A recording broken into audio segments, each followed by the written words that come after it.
Shalom, Bapak Ibu Saudara dikasih Tuhan. Sekali lagi shalom buat Bapak Ibu Saudara dikasih Tuhan yang setia mendengarkan firman Tuhan tiap hari Minggu.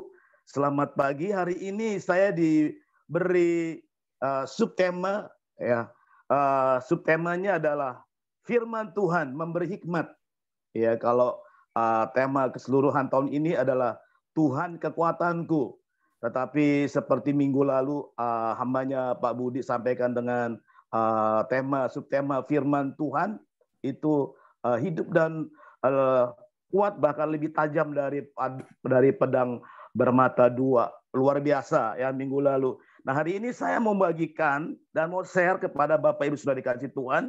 Saya percaya kalau kita mendengarkannya dan hati kita, pikiran kita tertuju kepada apa yang firman Tuhan katakan, maka kita akan mendapatkan sesuatu yang baru untuk ke depan hidup kita, makin dibawa untuk mengenal jalan-jalan Tuhan, untuk mengenal tuntunan Tuhan lewat firman-Nya.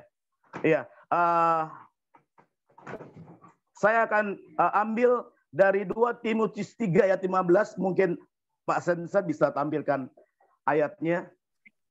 Segala lagi yang baru masuk, subtema kita minggu ketiga inilah firman Tuhan memberi hikmat.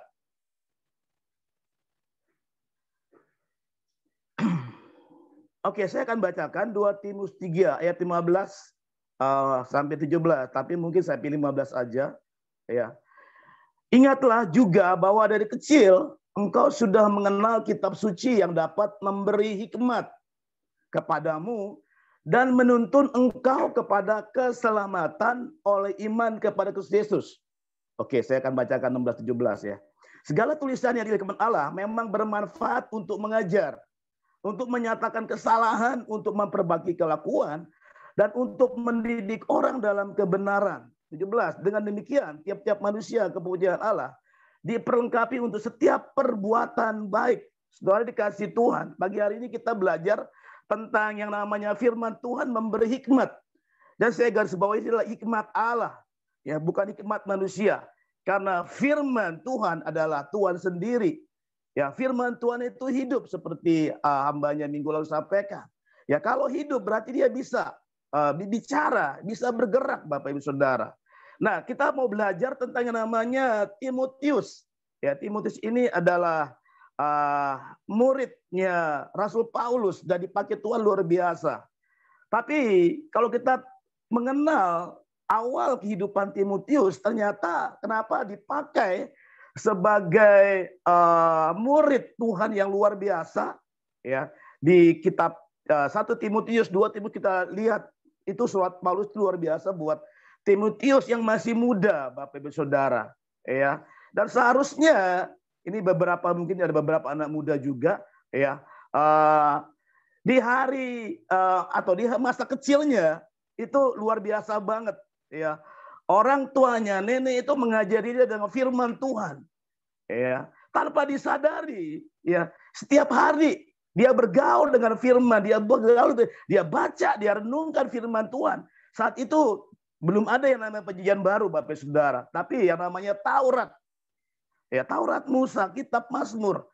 Dan itu yang membuat yang namanya ya hikmat Tuhan itu ya tiba-tiba menguasai yang namanya Timotius, ya. Dan itu beranjak dari hari ke hari sampai dia ditemukan sama Rasul Paulus, dan Rasul Paulus itu begitu tertarik dan begitu menyukai yang namanya seorang Timotius. Ya, nggak semua di zamannya Timotius, ada banyak anak muda, tapi pandangan mata hati Rasul Paulus tertuju kepada seorang yang bernama Timotius. Iya, saya percaya bahwa Timotius itu cinta Tuhan, takut akan Tuhan. Dan itu kontak batin antara Paulus dengan yang namanya Timotius, Bapak Ibu Saudara. Ya. Dan firman Tuhan luar biasa pagi hari ini bahwa itu memberikan hikmat kepada Timotius sehingga hidupnya tidak sembarangan. Dia pakai di masa mudanya yang seharusnya anak-anak seusianya itu melakukan hal-hal yang sia-sia. Di zaman sekarang demikian. Ya, ada banyak anak-anak muda, anak-anak sekolah ya kan? Hidup tanpa firman Allah, nggak baca firman, nggak renungkan firman, bahkan tidak belajar untuk melakukan firman tersebut, sehingga yang masuk kepada mereka adalah hikmat manusia, hikmat dunia, yang menuntun mereka bukan kepada kebenaran, tetapi justru melawan kebenaran hari-hari. Dan karena itu Bapak Saudara, kita belajar ya dari Timotius ini, kenapa dia dipakai Tuhan luar biasa. Diawali dengan masa kecilnya, dia dididik untuk membaca, dan juga dididik untuk namanya merenungkan. Nggak hanya cukup kita membaca firman, ya. Kalau kita baca sebegitu aja, maka ya kan kita tidak renungkan, maka hikmat itu ya kan tidak menguasai hidup kita. Tiba-tiba hikmat itu tidak muncul, saudara. Saya belajar, tadi saya renungkan ketika saya baca satu perikop dan saya renungkan tentang Yesus, tiba-tiba hikmat Tuhan muncul. Wow, gitu kan. Saya kaget, luar biasa banget gitu ya. Tiba-tiba hikmat Tuhan muncul. Dan tiba-tiba ada satu perkataan, kamu harus seperti ini gitu. Tiba-tiba ada tuntunan dari firman tersebut untuk kamu harus seperti ini, kamu harus lakukan seperti ini, ya kan? Maka hikmatmu akan bertambah. Hikmat itu bertambah. Nah, kita akan buka satu ayat lagi, Bapak Ibu Saudara, Lukas 2 ayat 52. Mungkin saya tampilkan. Ini tentang Timotius tadi ayat ini, tapi kita mau baca tentang Yesus.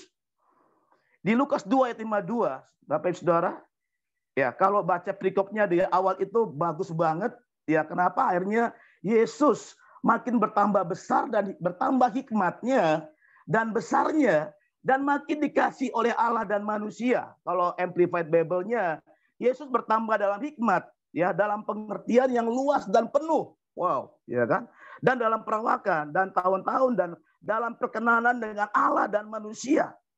Dan tahun berganti tahun, kesukaan Tuhan Yesus adalah yang pertama yang saya pelajari adalah bergaul dengan Bapaknya di surga.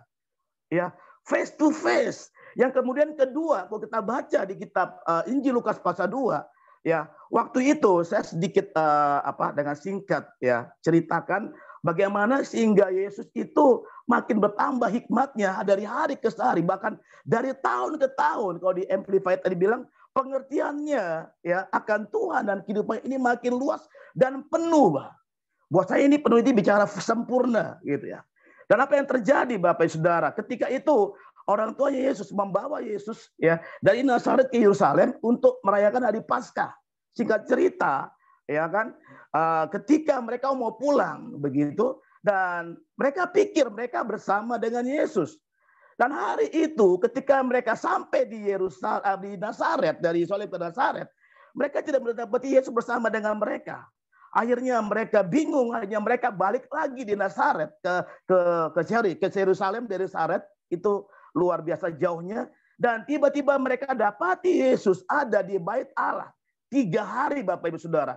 Mereka ada bersama dengan yang namanya ahli-ahli Taurat di sana, ya kan? Orang-orang yang pintar dengan firman Tuhan, Yesus itu di sana. Jadi Yesus yang pelajari dia suka bergaul dengan firman, bergaul dengan Bapa, tapi bergaul dengan firman secara nyata. Kalau dia bergaul dengan Bapa, dia berdoa, dia komunikasi, ya setiap pagi, setiap hari, pagi, siang, malam. Dan sedikit melebar, seperti Daniel juga. Kenapa Daniel memiliki hikmat yang luar biasa, kata firman Tuhan? Ternyata rahasianya pagi, siang, malam dia bergaul dengan Tuhan. Jadi nggak heran kalau seorang Daniel, seorang Timotius, seorang namanya Yesus, itu hikmatnya itu luar biasa. Ternyata kuncinya adalah mereka bergaul, mereka baca firman, mereka renungin firman. Dan itu tadi yang saya bilang tadi di awal, ketika saya baca firman dengan serius, dengan hati yang haus, dengan hati yang Tuhan bukakan apa pengertian firman Tuhan ini. Sehingga tidak lewat hanya baca doang. Dan saya percaya, saya pernah membaca, tiba-tiba nggak ada hikmat. Boleh-boleh pengertian, saudara.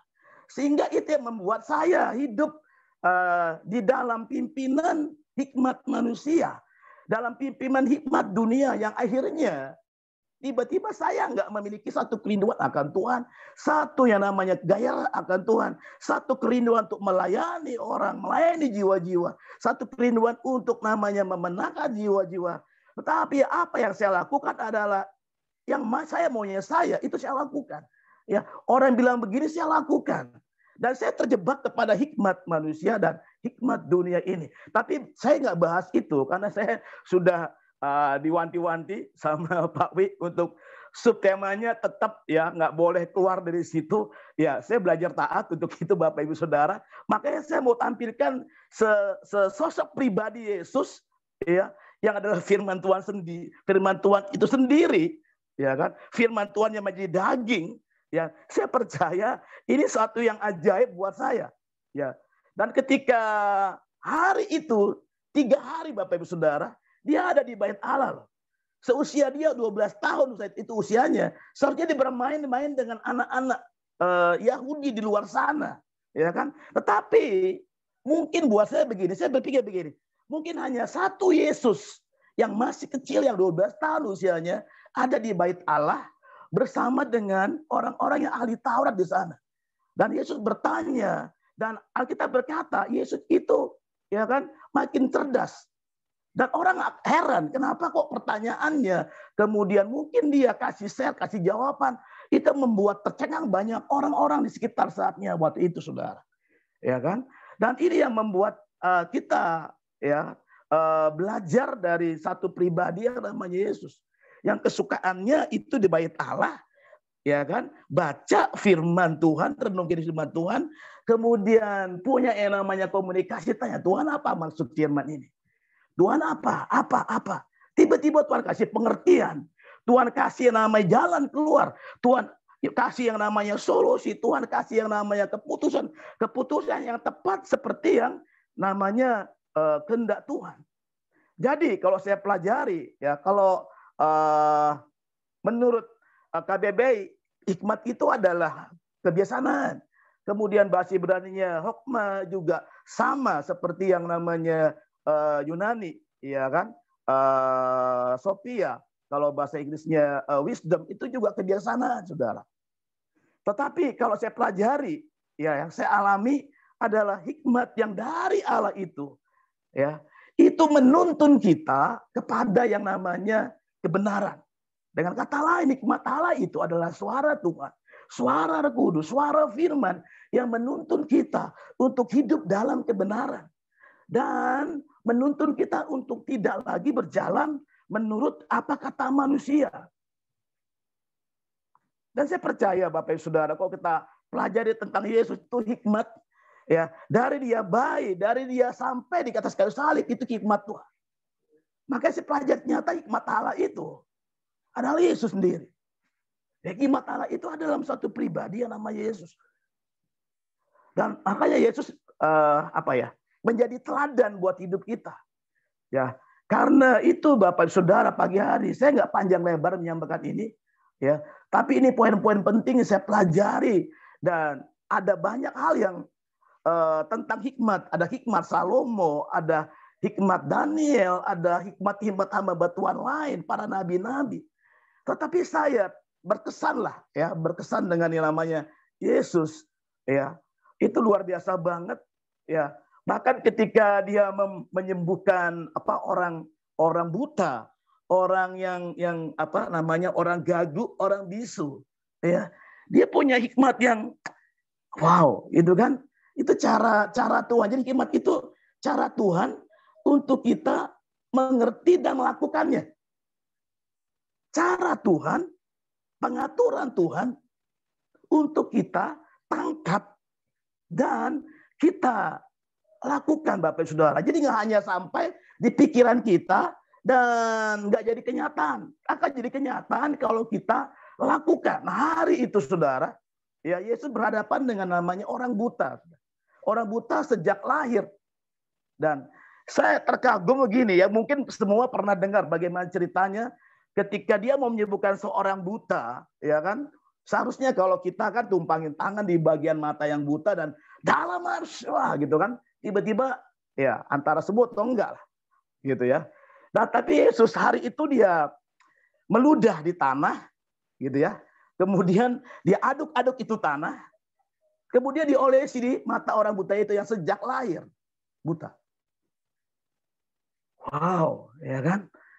Saya percaya ada pikiran bapaknya yang menyatu dengan dia. Bagaimana cara menyembuhkan yang namanya orang buta ini, saudara. Buat Yesus kenapa nggak tumpangin tangan aja, ya, diraba tangannya, dijamah tangannya lah. Kemudian terjadi mukjizat kesembuhan. Tapi hari itu kenapa Yesus harus?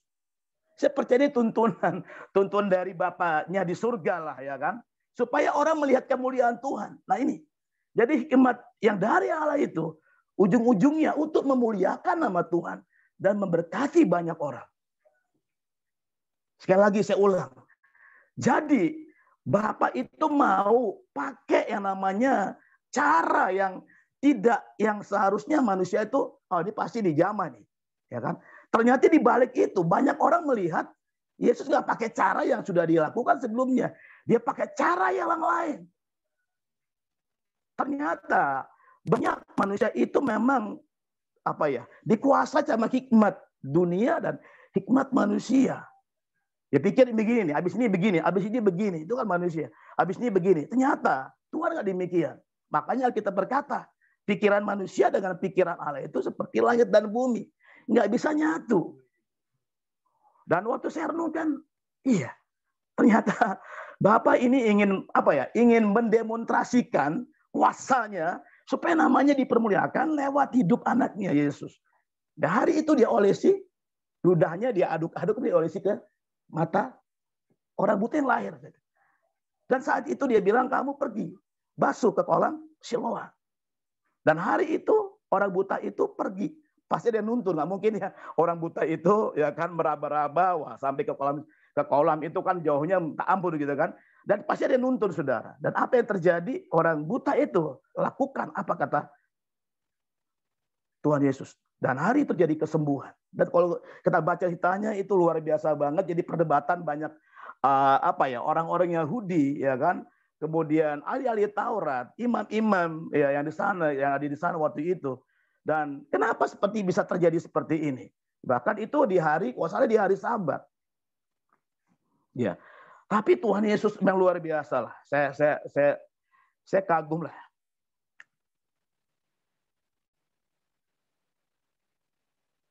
Dia nggak memiliki satu cara, dua cara yang manusia punya, Bapak Ibu Saudara. Tapi dia punya banyak cara. Bagaimana kemuliaan Tuhan akan dinyatakan nanti. Mungkin kita terjebak dengan banyak cara yang sama, gitu loh, ya kan? Mungkin banyak cara kita melayani dengan cara yang sama. Mungkin cara doa yang sama. Coba kita belajar. Saya belajar Tuhan. Makanya firman Tuhan katakan, ya bergaul intim dengan Tuhan, ya bergaul erat dengan Tuhan. Ya, Yosua katakan, renungkanlah firman Tuhan itu siang dan malam supaya ya perjalananmu berhasil. Kenapa? Karena firman Tuhan itu memberikan hikmat Tuhan yang menuntun kita kepada kebenaran dan keselamatan. Sehingga kita nggak lagi terjebak dalam yang namanya tipu daya iblis yang hari-hari ini bekerja. Luar biasa. Di kalangan anak-anak muda, di kalangan umat Tuhan, Bapak Ibu Saudara. Makanya mau nggak mau hari ini, saya pribadi dan semua kita jemaat Tuhan, hamba Tuhan, ayo kita mulai hari ini, ya kan, makin mendekat dengan Tuhan, makin kita bergaul dengan Tuhan dan firman-Nya. Karena itu yang akan membawa kita kepada hikmat-Nya Allah. Ya, seperti tadi waktu saya pelajari firman Tuhan, tiba-tiba muncul hikmat Tuhan, Bapak Saudara. Itu namanya firman Tuhan memberi hikmat. Tiba-tiba, oh begini caranya. Saya kesaksian waktu saya pertama kali, saya ini seorang yang latar belakang nggak cinta firman lah. Saya ini seorang yang boleh dibilang hanya sekali-sekali baca firman Tuhan, boro-boro dengar firman Tuhan, itu pun di gereja.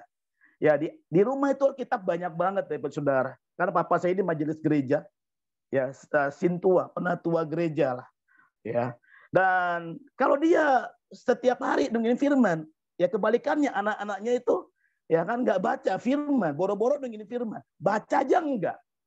Ya, bagaimana untuk bisa firman Tuhan itu memberi saya hikmat, menuntun saya di usia saya yang masih muda, untuk saya tidak bergaul asal-asalan dengan anak-anak seusia saya, untuk tidak asal-asalan ngomong kotor, tidak asal-asalan namanya pikiran kotor, ya kan? Nah, dan hari itu saudara, singkat cerita saya bertobatlah dari Petrus yang lama. Petrus yang sukanya itu adalah hal-hal yang duniawi, hal-hal dosa, hal-hal yang sia-sia, berontak dengan orang tua, kemudian lakukan dosa ini, mencuri, kemudian bahkan juga tidak taat dengan apa kata orang tua, boro-boro baca Alkitab, doa juga jarang, gitu. Dan ketika saya berjumpa Tuhan pertama kali dan saya bertobat, hari itu tiba-tiba ada satu kerinduan, ada satu passion, itu satu gairah. Jadi saya bilang begini, firman itu akan memberikan hikmat kalau kita punya passion akan Tuhan. Passion akan firman Tuhan, kerinduan, haus dan lapar akan firman Tuhan.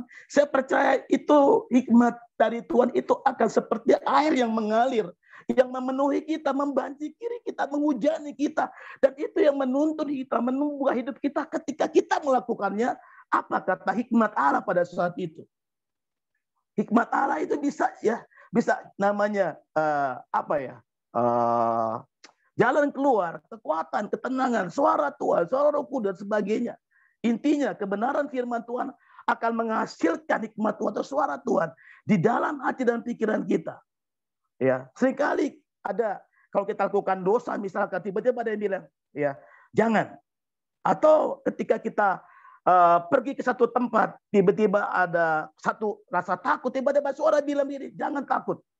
Ya, ketika kita mungkin mau dijebak sama setan untuk kita khawatir atau percaya Tuhan, tiba-tiba jangan khawatir. Nah, itu suara hikmat Tuhan. Nah, saya lanjut lagi untuk kesaksian saya. Kenapa hari itu seorang Petrus yang bodoh banget gitu loh, nggak ngerti tentang Tuhan, nggak ngerti tentang yang namanya membawa jiwa-jiwa, pelayanan dan semuanya gitu Bapak Ibu Saudara. Dan hari itu setiap pagi jam 5 itu saya renungin firman, saya baca, saya renungin firman Tuhan mungkin 1 jam, 2 jam. Sembari saya putar pertama kali, ya saya putar namanya Radio Pita Kasih.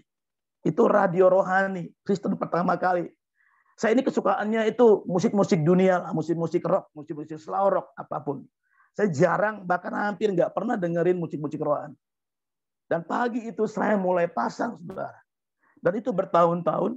Dan saya renungin firman Tuhan juga bertahun-tahun. Dan saya tulis apa yang saya dapat, kemudian tiba-tiba saya dapat banyak hikmat dari Tuhan. Nah, Ibu, kalau kamu hidup benar ini begini, ya kan? Kamu harus teduh setiap pagi, kamu harus bergaul dengan Tuhan, kamu berdoa dengan Bapa di surga, kemudian renungin firman Tuhan. Sampai firman Tuhan itu hidup di hati dan pikiranmu.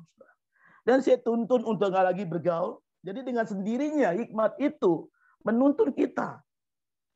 Dan tiba-tiba saya nggak suka bergaul dengan orang-orang yang di sekeliling saya itu perokok, dan saya menghindari mereka. Dan saya dicibir, ya. Dan saya dinyinyirin, ya udah kayak pendeta nih ya, gitu kan. Sok cuci lah segala macam.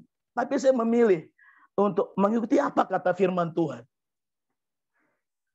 Dan saya dituntun tiba-tiba level berikutnya. Tuhan ajari ini, bagaimana cara untuk di rumah itu nggak lagi namanya ngomong kotor sama orang tua, ya kan? Kemudian maki-maki orang tua, kemudian berantem dengan abang, terus kita. Itu makin lama makin saya ngerti. Kenapa hikmat yang menuntun saya? Hikmat Tuhan. Firman Tuhan itu yang menuntun saya. Sehingga saya ngerti, oh begini caranya. Supaya saya jadi berkat, oh begini caranya. Supaya saya jadi pembawa damai, oh begini caranya. Coba, Sansen, ini ada ayat firman Tuhannya. Ya. Di apa ya? Di Kolose mungkin, Sansen. Yakobus, Sansen. Yakobus.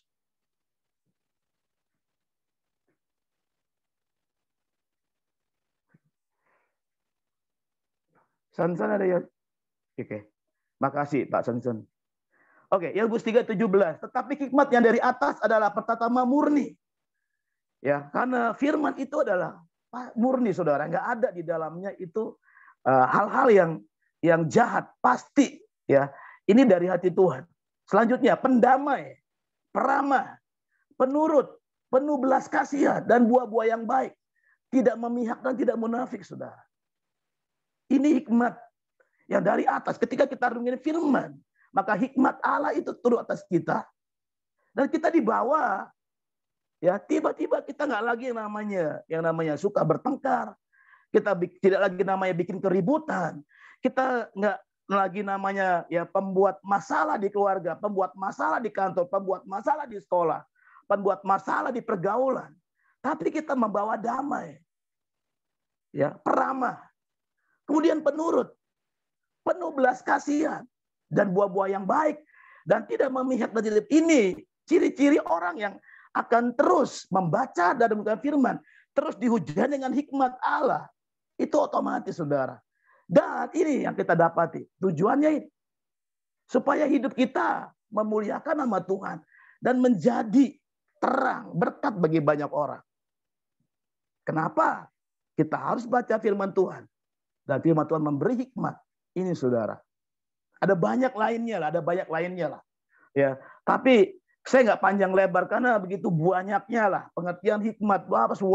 Ya, dari kitab Kejadian sampai Wahyu itu dihujani dengan hikmat demi hikmat. Ada hikmat Allah, hikmat manusia, ada hikmat dunia. Dan hari ini saya mau belajar, saya memilih untuk hidup saya ada di dalam hikmat Allah, Bapak Ibu Saudara, kasih Tuhan.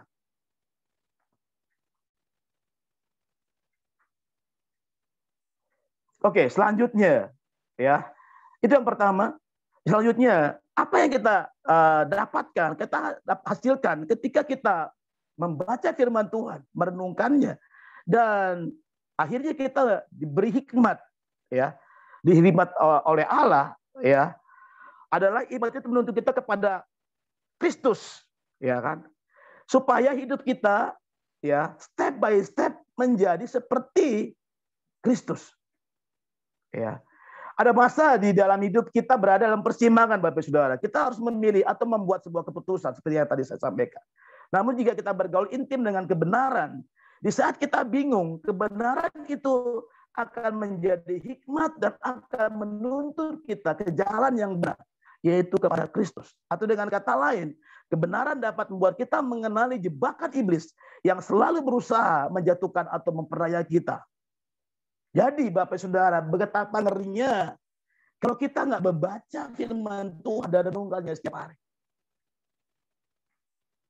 Betapa ngerinya, kenapa banyak anak-anak Tuhan, anak-anak muda, ya, berjatuhan dalam pergaulannya, karena mereka tidak dikuasai oleh yang namanya firman yang memberi hikmat kepada kita. Dan akhirnya mereka melakukan seperti apa kata hikmat manusia. Hikmat manusia berkata, kau kan masih muda, ayo habisi masa mudamu dengan engkau cari pacar dan gonta-ganti pacar.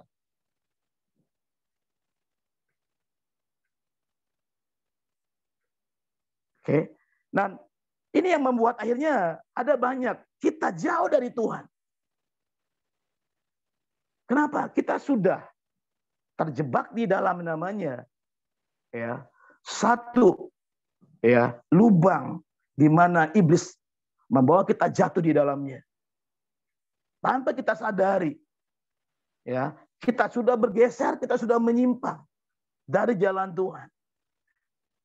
Makanya penting sekali, Bapak Saudara, ya, coba Sansan satu lagi ayatnya ditampilkan, Mazmur 111 ayat 10. Oke.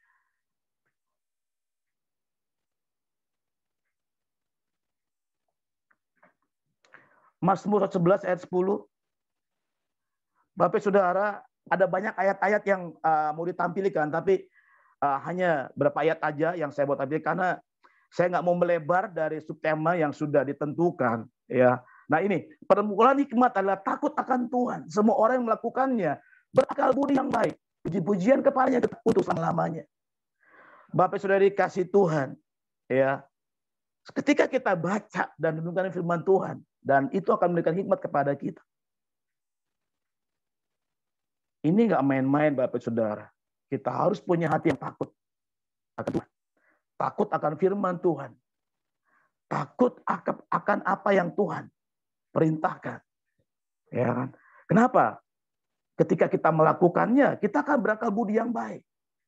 Kita akan menjadi manusia yang bijaksana di dalam Tuhan. Dan ini akan menjadi puji-pujian kepada Tuhan untuk selamanya. Ya. Jadi tadi saya di awal saya sampaikan adalah satu passion, ada satu kerinduan, ada satu hati yang lapar akan Tuhan dan takut akan Tuhan. Saya pernah mengalami yang namanya terjebak di dalam kebosanan akan membaca dan mengirim firman, sehingga apa ya, hikmat Allah itu seperti tertutup, Bapak Ibu Saudara. Dan saya cuma baca dan renungkan, udah selesai gitu. Dan saya nggak dapat apa-apa. Pas saya cek, kenapa saya dapat apa-apa? Kok seperti kering garing begini gitu. Waktu saya baca, ternyata saya cek. Dan Roh Kudus bilang, nah, hatimu udah, apa ya, hatimu sudah kering gitu ya. Ya, ada satu lagu begini, bagaikan tanah kering, gitu kan. Seharusnya saya ini punya yang namanya kerinduan dari hari ke hari. Waktu pertama kali saya dipenuhi Roh Kudus, ini kesaksian nih. Yang kedua, waktu saya dipenuhi Roh Kudus, itu lebih dahsyat lagi. Itu seperti firman Tuhan itu menyatu dengan saya waktu saya dipenuhi Roh Kudus, Bapak Ibu Saudara. Itu waktu saya baca dan dengar firman Tuhan. Tiba-tiba itu hikmat Tuhan itu luar biasa banget. Itu seperti nyatu dengan saya. Gitu loh. Dan itu benar-benar tuh dibukain banget dan itu jelas banget, nyata ini loh artinya. Wow. Ya kan saya bilang, wah, kenapa kita bilang firman Tuhan ini lebih manis dari madu. Dan saya ngalami, wow, sampai apa ya, di roh saya itu saya cicipin banget, itu manis banget lah firman Tuhan itu. Kenapa? Saya seperti mendapati yang apa ya? Yang pokoknya ada kita bilang di kitab Mazmur, ya, saya lupa di Amsal, ya kan? Itu mendapatnya lebih daripada yang namanya permata, gitu. Waktu saya renungin, saya dapetin sesuatu. Waktu saya pertama kali saya dipenuhi Roh Kudus, saya mulai baca Alkitab lebih lagi, dan beda banget waktu pertama kali saya bertobat. Ketika dipenuhi Roh Kudus, itu pengertiannya begitu mudah, saudara.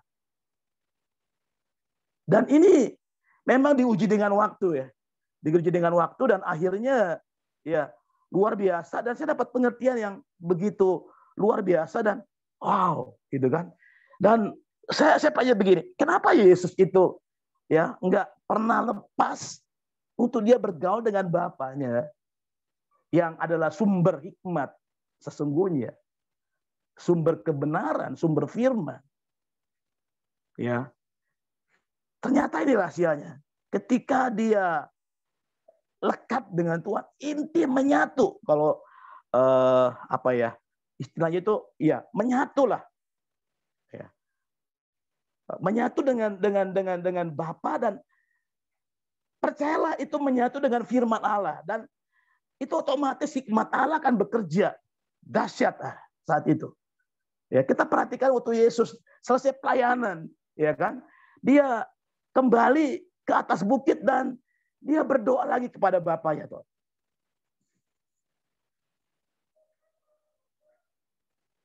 Kalau kita mungkin habis pelayanan kita makan-makan dulu begitu ya, ngobrol berjam-jam ya. Tapi saya perhatikan Yesus setiap kali selesai pelayanan, dia naik ke atas bukit dan dia berdoa, bergaul dengan Bapa di surga. Jadi kalau Yesus bilang, wah ya, kalau kita bilang Yesus itu luar biasa, ya itu dimulai dari satu kerinduan yang terus-menerus untuk menyatu, ya, menyatu dengan Tuhan, dengan Bapa di surga.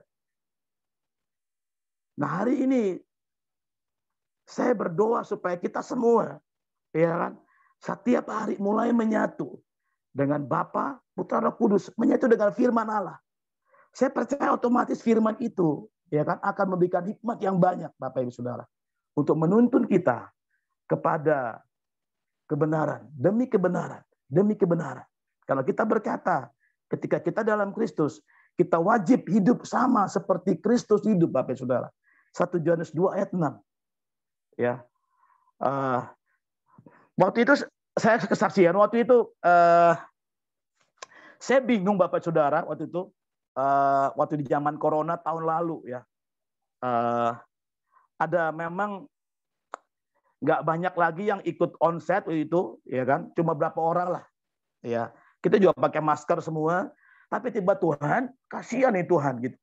Kasihan mereka yang apa rohaninya gitu ya, yang jauh dari Tuhan, yang mungkin nggak ikut lagi gitu loh, secara onset karena dibatasi waktu itu. Dan tiba-tiba waktu saya ingat waktu Minggu sore, ya Minggu sore saya renungin. Jadi ternyata memang kalau renungin firman itu di mana aja bisa ya Bapak Ibu Saudara. Nggak dibaca dengan tempat, di tempat kita kerja, di jalan, di motor, di mobil. Ya, saya belajar lah berenungin firman Tuhan itu ternyata nggak hanya di kamar doang.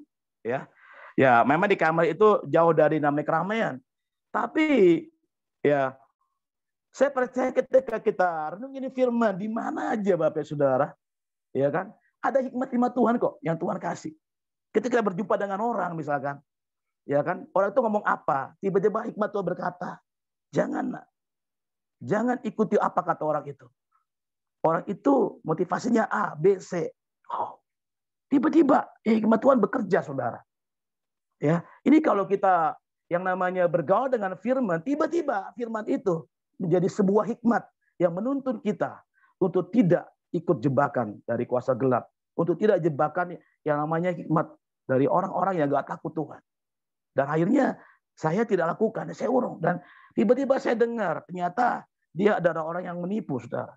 Dan itu banyak banget ya saya jumpai, dan bukan hanya menipu tapi juga menjatuhkan, ingin menjatuhkan kita, ingin membuat kita mulai mengandalkan yang bukan Tuhan.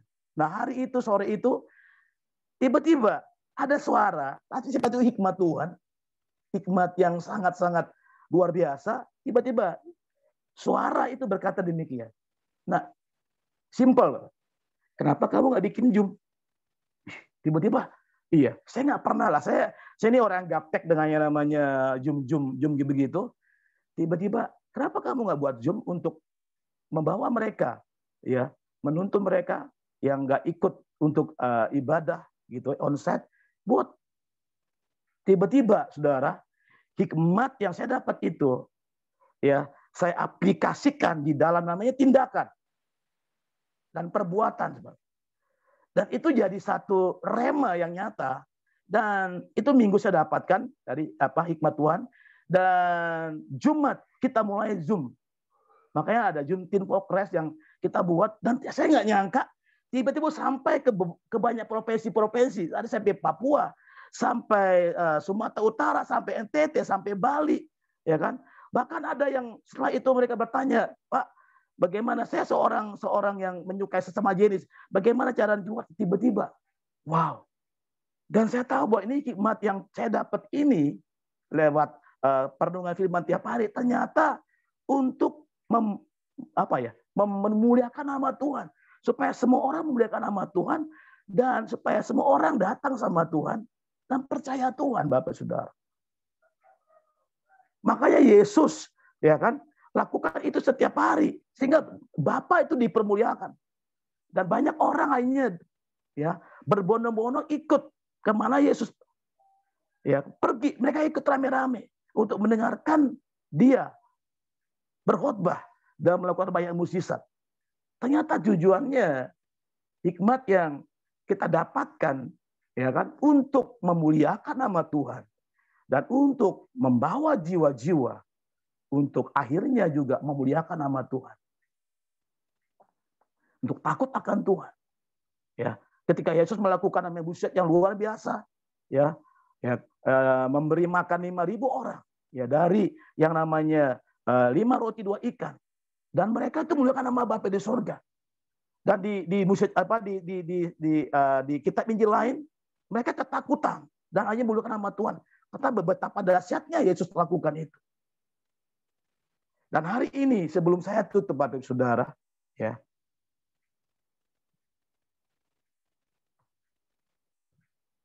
Kita renungkan hari ini apakah hidup kita berdampak buat banyak orang dan akhirnya memuliakan nama Bapa di surga. Ada banyak mungkin pertanyaan-pertanyaan, perenungan-perenungan yang kita dapatkan hari ini.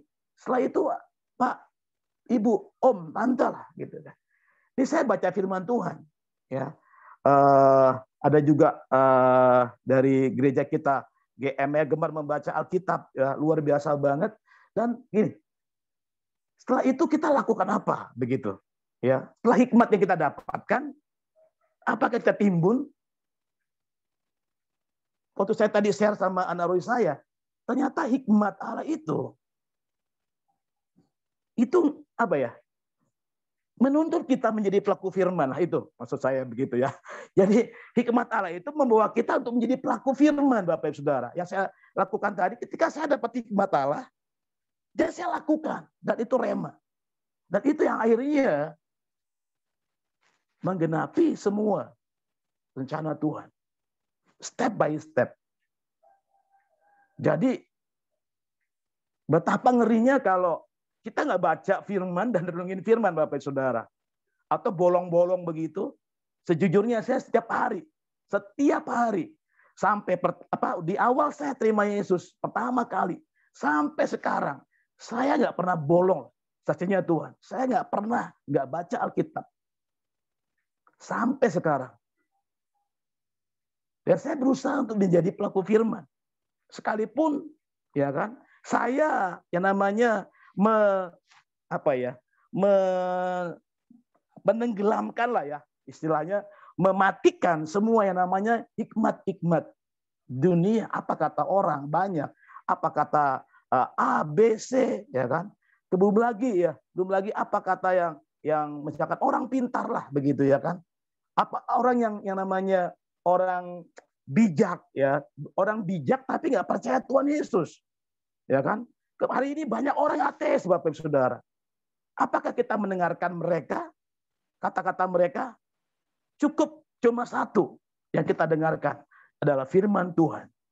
Firman Tuhan itu adalah Allah sendiri, Tuhan sendiri yang berbicara kepada kita. Dan cukup kita percaya sama firman Allah, enggak yang lain. Di luar firman Allah, kita bilang di luar Yesus, semuanya itu, ya kan, semuanya sia-sia, ya, semuanya kita nggak bisa lakukan apa-apa, gitu. Oke, ada banyak banget ya, tapi saya sampai di sini saya sudahi, ya. Tapi masih banyak, tapi ya nanti ada kesempatan. Ya, saya sampaikan lah ya nanti kalau nanti saya dipercayakan lagi. Tapi yang saya renungkan, ya kan, berapa hari ini ketika Pak Wi suruh saya beberapa waktu yang lalu, ya saya siapin dan setiap hari saya tanya Tuhan maunya apa, seperti apa. Ini banyak banget hikmat Daniel, hikmat Salomo, ya kan, banyak banget gitu, ya kan. Hikmat Salomo itu Amsal itu kan ada 3.000, ya. 3.000 Amsal dan saya lupa 1.000 lebih nyanyian-nyanyian tentang yang namanya hikmat, Bapak Saudara. Dan itu banyak banget tentang hidup ya yang benar-benar bijaksana itu ada di sana gitu. Ya kan? Itu bagus banget. Tapi jangan lepaskan yang namanya hidup seperti Yesus. Ya kan? Yesus udah perfect lah, itu hidup yang perfect yang kita belajar turuti. Ya, hikmat Allah itu ada di sana semua. Bagaimana dia berhadapan dengan yang namanya orang-orang yang melukai tubuhnya, ya kan, memakai mahkota duri di saat-saat sebelum dia mati dan sekali salib. Tapi dia masih berkata demikian loh. Itu hikmat Allah luar biasa. Bapa ampuni mereka sebab mereka tidak tahu apa yang mereka lakukan. Sampai di akhir-hari, di saat-saat terakhir Yesus mati dan sekali salib, hikmat Allah itu masih bekerja.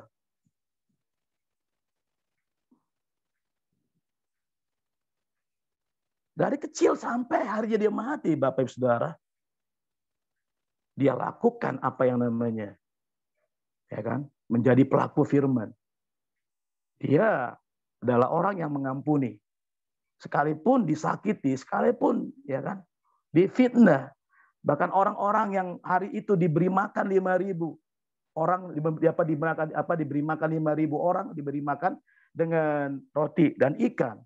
Mungkin salah satunya yang berkata, salibkan dia. Tapi Yesus membalasnya dengan ampuni. Karena dia adalah firman yang berkata, ya jangan membalas kejahatan dengan jangan membalas namanya kejahatan dengan kejahatan, tapi balaslah kejahatan dengan kebaikan. Itu hikmat Allah, Bapak Saudara. Ya, mungkin di Zoom ini mungkin ada banyak yang kita masih ada di dalam suasana atau jebakan setan. Ketika dijahati sama orang, kita akan lakukan yang sama yang mereka lakukan. Kita balas untuk lakukan itu. Dan itu hikmat manusia. Ya. Tapi biar pagi hari ini kita bersyukurlah ya, kita dikasih pengertian tentang firman Tuhan, memberi hikmat dan menuntun kita kepada kebenaran. Ya, sebelum saya tutup, jadi hikmat itu akan menolong kita di setiap waktu. Ya, di setiap waktu, bukan setiap 24 jam. Ya, maksudnya 24 jam itu hikmat Allah itu siap menolong kita. Kalau kita tetap di dalam namanya firman itu. Ya, karena itu miliklah hikmat, terutama di dalam Tuhan Yesus, agar kita dapat membedakan mana kehendak Allah dan mana bukan kehendak Allah. Ya, hikmat Tuhan itu akan menuntun kita pada kebenaran dan memuliakan Tuhan dan membawa kita pada perilaku hidup yang baik dan menjadi berkat bagi sesama. Itu saja. Tuhan berkati. Amin.